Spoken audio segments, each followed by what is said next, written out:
Hey guys. Hello. This is Julie. And me. We're Connecting Japan, and if you haven't been to our channel before, we are missionaries planning to go to Japan, obviously, and we are still digitally in Australia, and we've been doing a series of videos on culture, missions, language, all the things that make Japan what it is. Today's is about Japanese brands that you might find in Australia. So we all know Mitsubishi, Toyota, Canon, those sort of companies, but these are a few of the lesser known brands. See, we got notes. That you might find in Australia. So the first one is we're going to look at some clothing. This one is Uniqlo. Now, some of Unique? Is it unique? It could be. Uniqlo is often associated with high-end Japanese clothing, but is actually more for comfort. And Comfort is good. And it's actually targeted at our age. Now, we might not look the age that 75. we are, but High age well. mainly middle-aged people, Western style clothing. So yeah, it was a bit of a surprise when I looked this up. The brand was founded in 1963. And I wasn't found a lot about it, and you can still buy a lot of their stuff online, and you don't have to go to a shop to get it. So that's pretty good. The next one on the list is called a Bathing Ape. Now, I'm just visualising that one. and it has a small name, BAPE or whatever. You can look it up as an acronym as well. The name comes from a really, really old movie called Planet of the Apes. Now, some of you out there watching this may or may not know. Most people will, because Planet of the Apes. They did the redos. Yeah, and they everything, did the reboot. Yeah. So this is more current company, 1993. So yeah, that was just a weird name, and again, this one's predominantly online as well. The third one is Comme des Garçons. Now that sounds French. Literally, yeah, well, it is. It literally means You said it was Japanese. like a boy. The Japanese fashion designer, instead of staying in Japan like a lot of them do, actually took his business and stayed in the center of fashion, and that's Paris, and named it a French name rather than something uniquely Japanese. So they've been around since 1969, and as a teenager in the 80s, it was highly popular in Australia, but it is still considered a Japanese label. Yeah. Now we're going to like footwear, and the reason why we were doing this video in the first place, the first one on the list is Asics, and we have an example right here. I'm not sure. I'm just not sure. The label started out in 1949, but it was under a different name, Onitsuka Tiger. And then it became Asics back in 1977. It actually comes from the Latin word meaning anima sana e corpore sano, which means sound mind, sound body. Actually it was favoured by the late great martial artist Bruce Lee. So there's a bit of a fun fact about the brand, and it's highly popular in Australia. I personally have been wearing Asics for quite a few years. That's why I fell on my nose. I'm not wearing them. And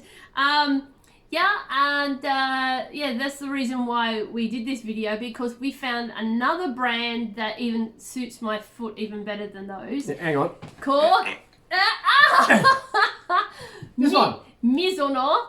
Now, Mizuno, it literally translates as Waterfield. Mizu meaning water, and no usually means position marking particle, but in this instance, trust it means me, field. as a standard type running shoe, don't wear them in a water field because your feet will get very wet.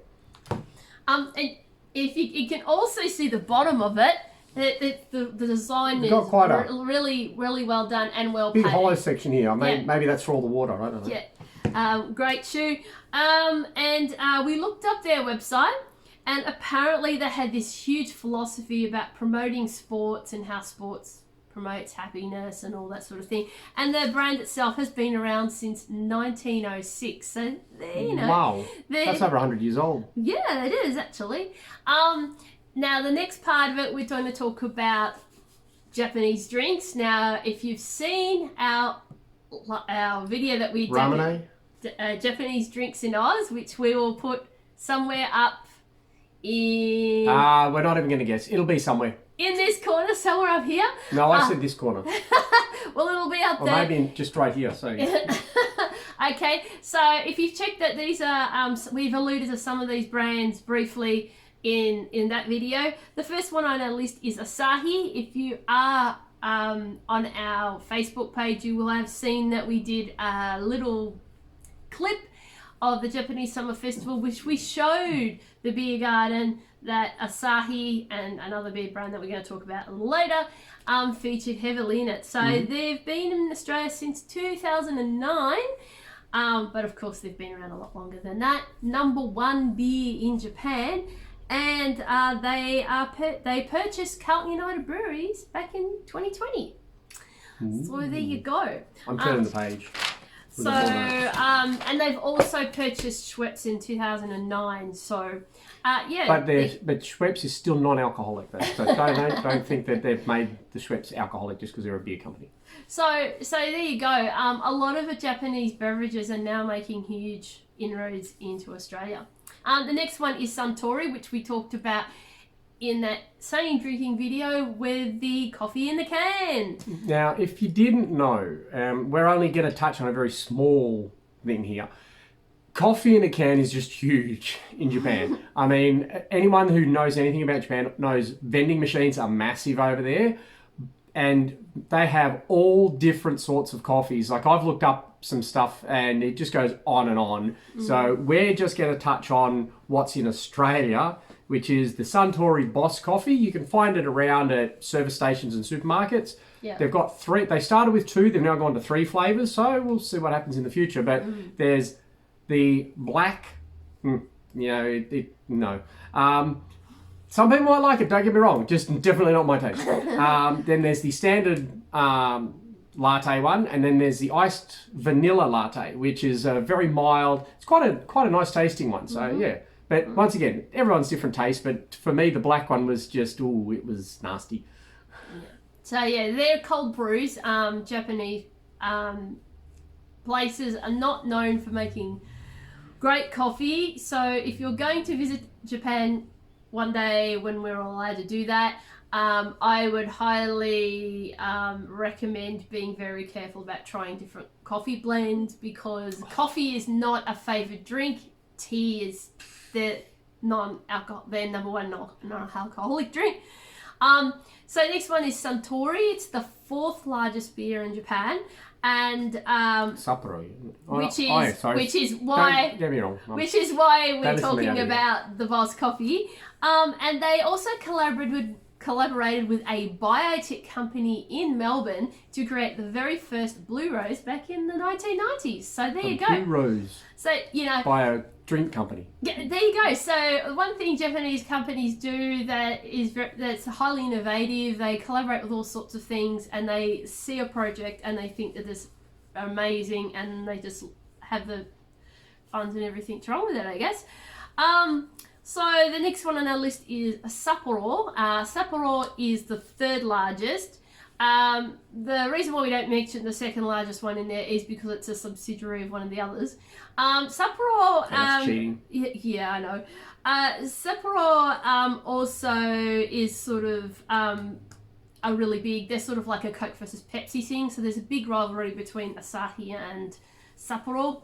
Competition is good. Yep. And they're also purchasing Cooper's beer that's sourced in South Australia in October 2021. So there you go. Just watch out, guys.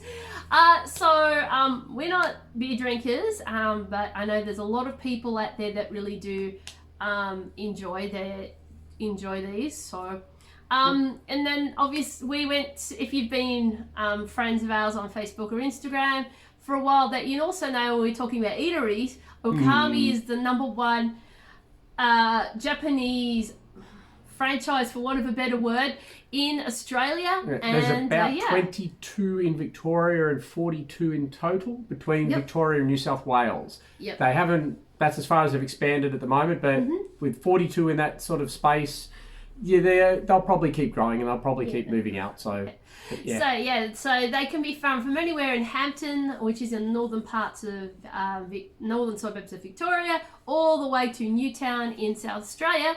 And There is a South Australian one. Yep. Oh, there you go. And a couple of those that we mentioned, like the 42, there's actually going to be some more opening at some point, obviously, when New South Wales settles down from Corona, because if you go to their website, Okami's website, there's a full list of all the restaurants, including ones that are up and coming. Aha.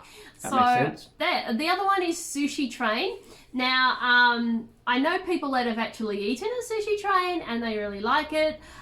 We personally have never gone. I believe this one in Melbourne CBD. But we did, when we went to Japan a few years ago, we did go to not a Sushi Train, the franchise, but we went to a Sushi Train type of restaurant that we were taken there by Eugene and Fiona. And very different to what you find in Australia, because they have a lot more to it. It's not just a matter of getting your sushi and eating it. There's whole competitions and games with how many plates you eat and all sorts of things. So I suppose they change it up a little bit to suit our type of culture and how we feel. But that's the only sort of Sushi Train we've been to, is the one we actually went to in Japan. Yeah. So.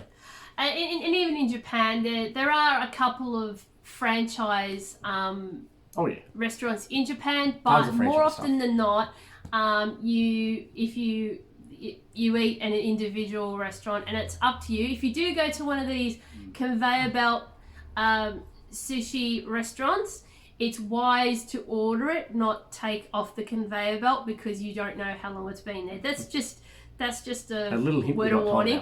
Sushi Train's been around since 1993, and we actually passed by the original store when we were up at the Gold Coast in April this year. I didn't realise that. It was really surprising. When we were at National Conference, there were so many Japanese restaurants up there. We tried a few of them, couldn't try them all, but there was quite a range of them up there. So, if you go to Gold Coast, there's plenty of Japanese restaurants up that way. And check out our Facebook page, and we'll have some recommendations on some of the ones that we tried.